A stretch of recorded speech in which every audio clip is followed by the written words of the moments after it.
Hey, everybody. Welcome to a brand new format of the Muscle Intelligence Podcast. I'm your host, Ben Pakulski. We know how valuable your time is. Sometimes it's not possible to get to all your favorite podcasts and listen from the beginning to the end. So what we've done is we've decided to create a brand new format that allows you to get all of the high impact habits, all of the most valuable information in just a short, condensed amount of time. And ultimately, when you hear this podcast, and you know how much you love this information, you have the opportunity then to go back and listen to the entire conversation with the guest. So I hope you love it. If you do love it, I would absolutely love it if you would subscribe to the Muscle Intelligence Podcast, share this podcast with at least one person you know and love as we continue to spread this message of intelligent muscle building and ultimately using muscle building and intelligent movement to live to a ripe old age and extend our lifespan. So without further ado for me, enjoy the Muscle Intelligence Podcast. Talk to me, Mark, about the challenges or the issues with gluten and grains. So gluten seems to have its own set of challenges, but grains in general, there's always arguments, right? There's people saying you need grains and legumes for your microbiome. Those are really important to establish a diverse microbiome. And then I get your argument that says, hey, you know what? These things aren't doing us any good. If you had to argue both sides of that, how would you approach that? Okay, so both sides. On the one side, I would say some people do okay with grains.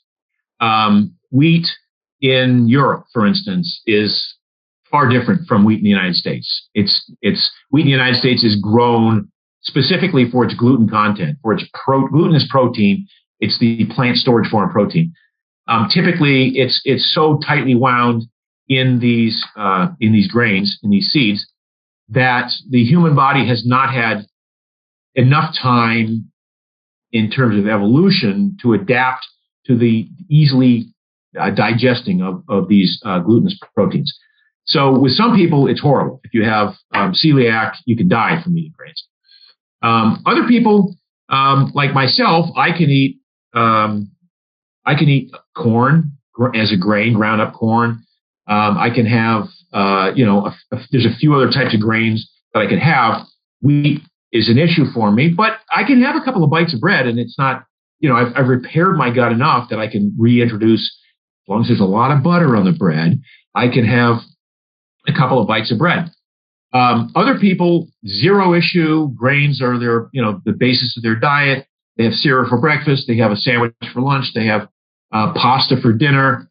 Now, another argument there would be that grains are just a cheap source of calories that convert to glucose pretty quickly. So you would say, well, if you're trying to eat a low carb, low glucose diet, then we won't even worry about the proteins in grains. We'll just talk about the fact that they kind of convert to sugar so quickly in your bloodstream that they're not real good nutrition. The other side of that argument would be, you say, well, don't we need grains to feed the microbiome? No, we don't. There are tens of thousands, if not hundreds of thousands of people on the carnivore diet right now who are experiencing their best bowel habits ever because of eliminating grains and eliminating vegetables. Yeah, one of the things you mentioned a few minutes back is appetite control and protein's influence on appetite control and satiety. And I'd love to have you talk about that a little bit. And, I think subjectively we all know that that's pretty common. Is there data on that? What are your thoughts on what levels actually cause a decrease in satiety? Sure, absolutely. And so for me, the very most important concept of all is satiety per calorie, right? If I can give you this tiny food, just this one, cubic inch of food that gives you a whole day's worth of satiety for like 50 calories, you're done. You're set. You're just going to lose all the fat you want and just be as thin as you want to be. So it really comes down to satiety per calorie, which is the most magical and important concept of all. And it's definitely evidence-based as to what improves satiety per calorie. There's about 9 things that are proven in the medical literature, scientific fact, to improve satiety per calorie. First one is increasing protein percentage. Instantly improves satiety per calorie. Second one is fiber, grams of fiber per 1,000 calories. You increase fiber you will improve satiety per calorie. The third one is a reduction in refined and high glycemic carbohydrates. So this is an evidence-based phenomenon. If people eat just like juice and toast and cereal for breakfast, they're literally going to eat 300 more calories during the day. If you reduce refined and high glycemic carbs, you will eat fewer calories. The next one is actually eating less fat. So unfortunately, the more fat you eat, the fatter you're going to be. It's passive overconsumption. And it's a scientific evidence-based fact that a reduction in fat will actually lead to eating fewer calories. In fact, you can take any animal and just pour fat on top of their usual food, and they'll just immediately passively overconsume and get fatter. And so the evidence-based things are basically higher protein percent, higher fiber grams per 1,000 calories, lower glycemic, high index carbs, lower fat in general, increased water. I'd love to get down the path of like ancestral practices. So I think one of the things you're most known for around the world is understanding ancestral practices, specifically around eating in a way that maybe is most in alignment with our ancestors. And I'd love to have you maybe just begin by defining what that might look like. I know it's a broad statement, but you could just start at a high level and then we'll chunk down from there. Yeah, I don't think the ancestral model is helpful only in asking questions, in my opinion, or primarily in asking questions. I don't think it's the place to draw super hard concrete conclusions, but it's a wonderful place to go throw a rock in and see what type of ripples we get out of that. And so, like amounts and types of protein, feeding frequency, feeding infrequency, those are places that we can find some pretty interesting data in. It's fairly clear that within hunter-gatherer populations, protein was generally fairly high. Now, this would vary from location to location. Like if we look at like the Hadza or the San, who are modern hunter-gatherers, but in these very marginalized environments, they're not doing as much big game hunting. Like they're kind of they're really foraging the whole span of the ecosystem. And so you see kind of a balanced macronutrient ratio, but in general, you didn't see protein intakes go much below 17 to 20% of total calories. And you didn't really see it go above 30 to 35% of calories. And that's mainly because of a protein toxicity limit. Like at some point, if you overeat too much protein, like the body can't deal with the ammonia. And this is called rabbit starvation within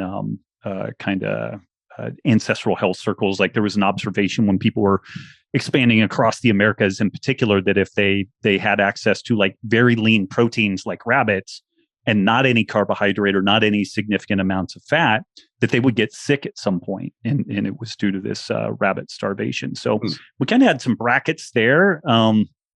Carbohydrate and fat intake really varied with season, with location. And so I think that, that's, something that's really labile. And I think that we see that in our, any type of like, if you run a gym, if you coach people, you just notice, oh, this person does pretty well with more carbs. This person does pretty well with fewer carbs. And maybe that changes over time. But I think that scores up. I think one of the big takeaways that we can have from ancestral eating is that protein is really important, both from a satiety standpoint, but also from a nutrient density standpoint. Have you looked at the genetic implications in hunger signals? So hunger signals, obviously neural predispositions as far as like COMT and these things. And then we have, some people oxidize fat better. Some people oxidize carbs better. Some people, the different regulations around hunger signals often can be seen genetically. I'm curious how much you've looked at that stuff. Yeah, absolutely. And other markers also, for example, methylation status or the type of COMT enzyme. Yep. So and that plays a big role because, for example, someone who breaks down adrenaline very easily or breaks down dopamine very easily, which would be a fast COMT enzyme, catechol methyltransferase. Well, as long as adrenaline or dopamine is high, well, you don't feel the need to eat food. I mean, when adrenaline is high, it's pretty simple to understand, right? I'm fighting a tiger. I'm not going to get a hunger pang when I'm fighting a tiger because that's not good for survival. But you might get anxiety, right? Yeah, exactly. When you're is up too long. Yeah. So you're not hungry. And as far as dopamine, as long as it's high, you feel pleasured. So you don't need a reward. See what I mean? Mm-hmm. So someone with a slow COMT enzyme, meaning that the adrenaline and dopamine lingers a long time once it's been released, they will actually have problem eating enough. They can go hours and hours and hours without eating or thinking about eating. They have no hunger. Whereas someone with a very fast COMT enzyme, well, they will need to eat more often, or at least will feel like they need to eat a lot more often, and they will get those cravings a lot more easily.